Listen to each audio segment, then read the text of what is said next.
Well, hey there, folks. People of the 4700 International Facebook group, Heavy Duty Trucks for RVing Facebook group, and just YouTube in general. Here is the truck. Came from New York. The 4900 with 1600 some odd miles on it in 86 hours when it was posted for sale. I purchased it from Whitehorse Automotive in Avon, New York. Big thanks, huge shout out to Austin, hopefully I pronounced your last name right. McNamara? I don't know. I read it earlier and had it down, and now that I got the camera rolling, I don't have a clue. Sorry about the traffic. And my unsteady camera ham.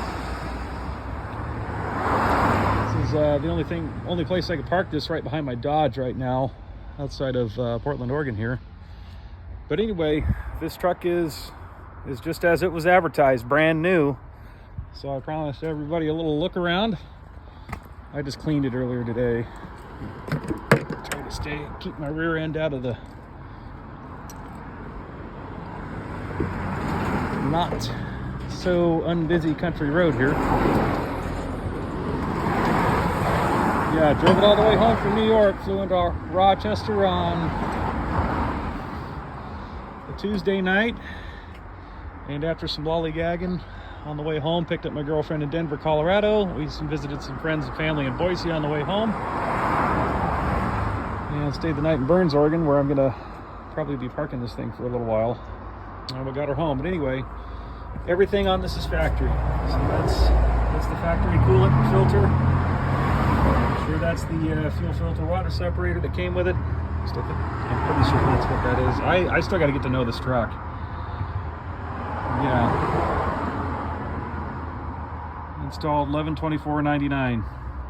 Pretty certain that's the original air cleaner.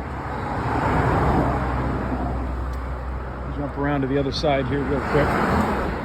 Short break in traffic. More coming. But yeah, you can see the other filters.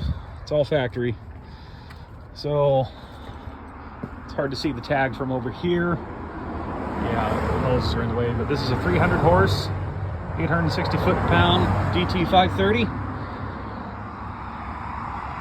The bed that came on it dumps. I haven't been able to get that fully working yet. It's just electric hydraulic unit.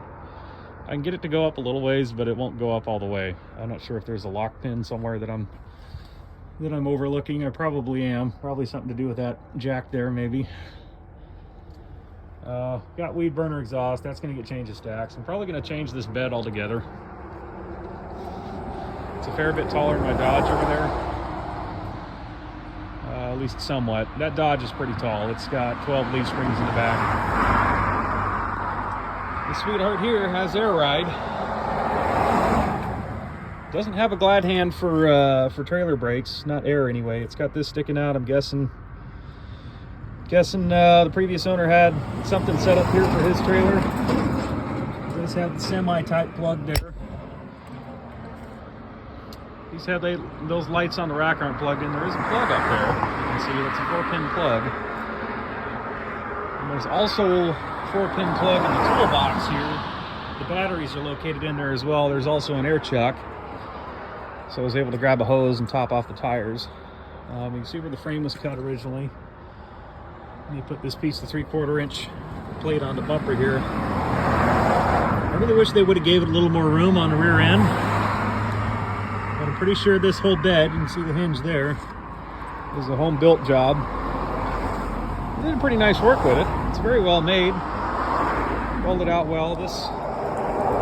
Don't worry, we're not towing with that. The dealership said it was in the back seat, and they just bolted it down so it wouldn't be in the cab. But I'm going to be setting up for a goose ball. That's what I tow my fifth wheel with, is a goose ball. So I'm not sure about the fuel capacity yet. I think I got at least 100 gallons.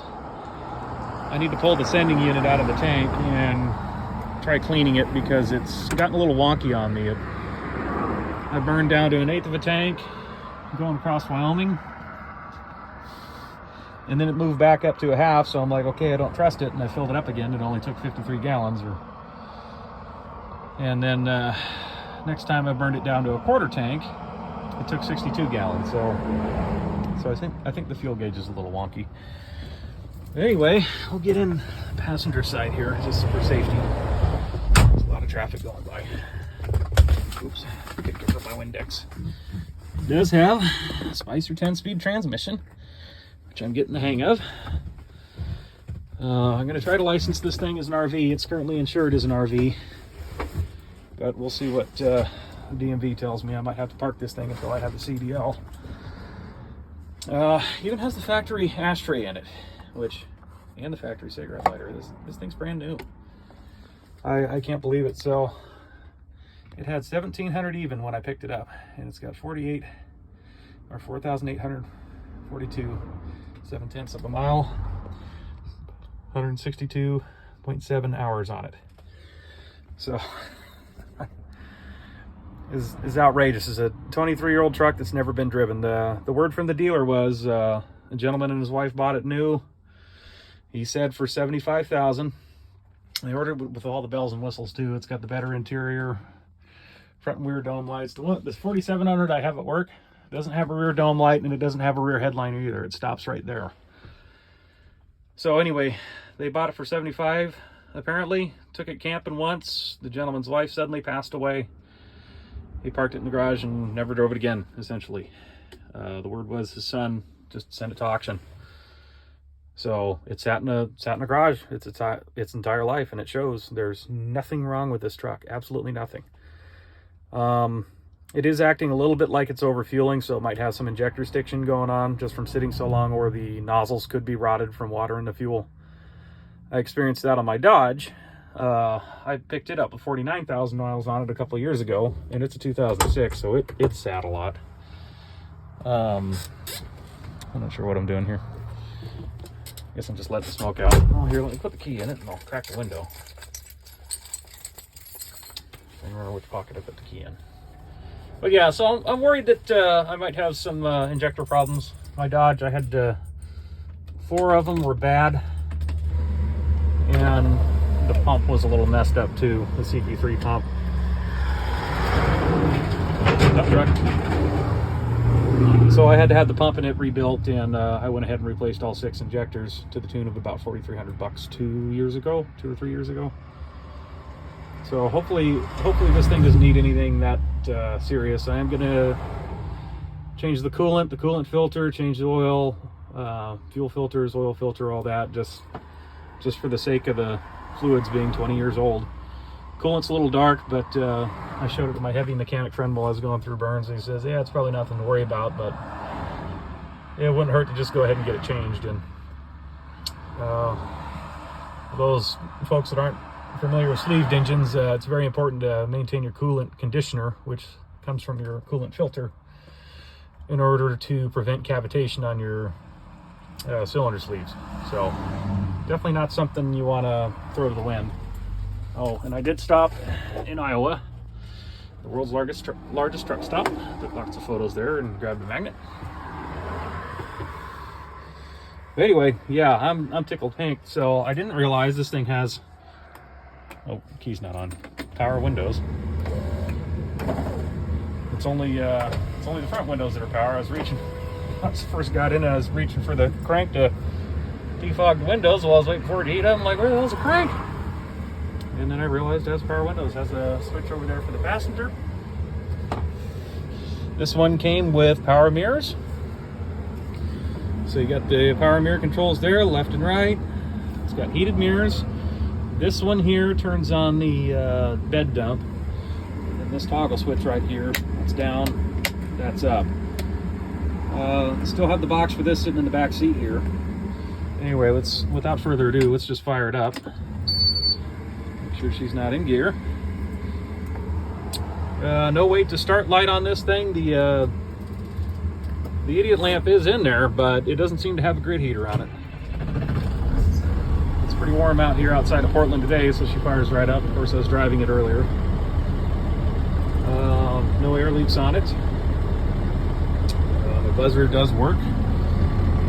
Yeah, you can kind of see under here, but the fuse box on it's still intact. Most anybody that's been in one of these 4000 series trucks knows that this, if I can get it to open, this cover here is usually missing. And there's usually a gaggle of wiring in here, but this one's all clean inside. I'd get out and give you a good tour, but again, right on the road here, it's a lot of traffic and I don't want to get ran over. Turn the lights on. Came with this little Cobra in here. It works okay. I have no idea what range it's getting. It's got an antenna mounted on each mirror. Just like it on the other side, and I'll have to.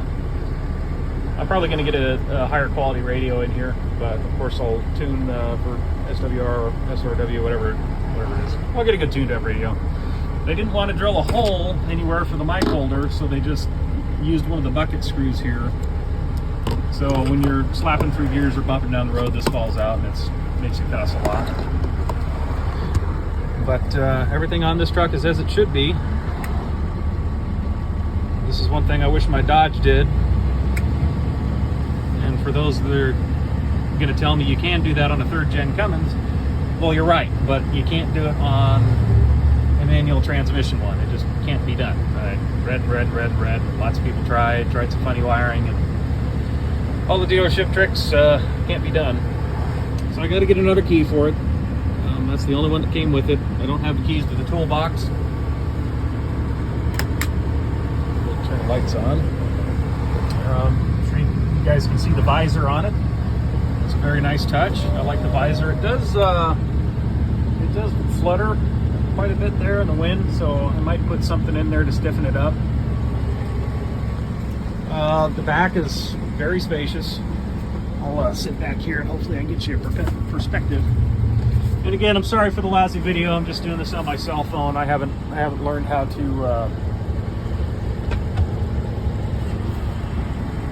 use my Nikon, and I also have a really lousy computer right now, so this is just the easy way for me to do videos. But yes, I cleaned the windshield too because there was coffee all over there. Anybody in these trucks knows that those cup holders just shoot coffee all over the place. Yeah, let's hop out here. Sorry, crappy video. Again, if I didn't mention 2 air ride seats, these are the ones that came with it.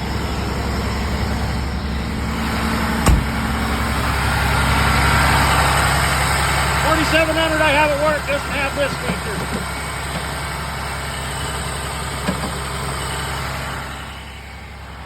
Nice, you get a little wind gust on the one I drive at work, that thing just falls on you. This one also has a lot more spring in it.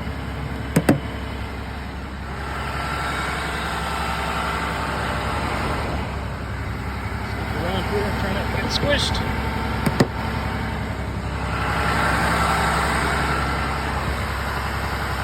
Yeah, she is absolutely gorgeous. Got the fog lights, nice chrome bumper. I'm gonna get a grill guard bumper on it. That's priority number 1 right now. I'll get something like this. So I haven't hit any animals with this truck yet,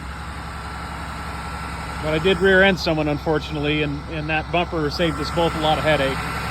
All I did was bend her rear bumper and managed not to destroy the rear end of her truck or ruin the front of mine and possibly take out my radiator. So for $1,500, it was a great investment for that truck. I know Herd has one available. I found one that has somebody that has one. They want $4,700, so I'm going to shop around. I might build something of my own, but that aluminum Herd bumper is very pretty and very well made. But the visor, it just looks great. Everything on this is really clean. All these lights work. Go ahead and pop on the hazards. So why not? Multi-function switch is still in perfect condition. It's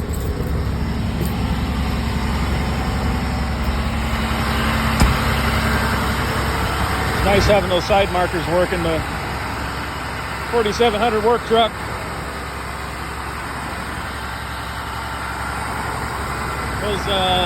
Those work when they want to. I haven't got around to fixing that on that other truck yet. Some of you have seen that picture in the 4700 Facebook page. Sad thing is that truck's a year newer than this one, but been rode hard. This one just hadn't been driven.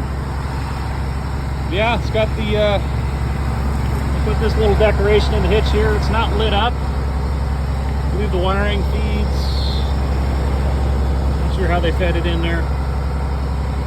It's, you know, it's a creative little hitch plug there. Of course, it's got the big pedal hitch. I'll probably never use. As long as this thing is insured as an RV, all it's ever going to tow is my fifth wheel. I won't be doing any other work with it, at least for the time being. Not without a CDL anyway. I could probably get away with a Class D with this thing for a little while until an officer with poor disposition pulls me over. Then I'll probably find myself in some trouble, but we'll jump off that bridge when we get to it. Yeah, it's got 19.5 245 70s on it. This thing was bombing down the road. It's governed at 77, won't go any faster than that. But 77 miles an hour, about 1900 RPM. Not even breaking a sweat. This thing didn't even get hot the whole drive home. Of course, it doesn't have a winter front in it. It was a very cold, windy drive. Anyway, my battery's about to die. I'll quit yammering on, but there she is, Austin. Thanks again for sharing the post from Whitehorse Automotive. Whitehorse Automotive, thank you very much. This is a great truck. Yeah, I'm tickled pink. See y'all.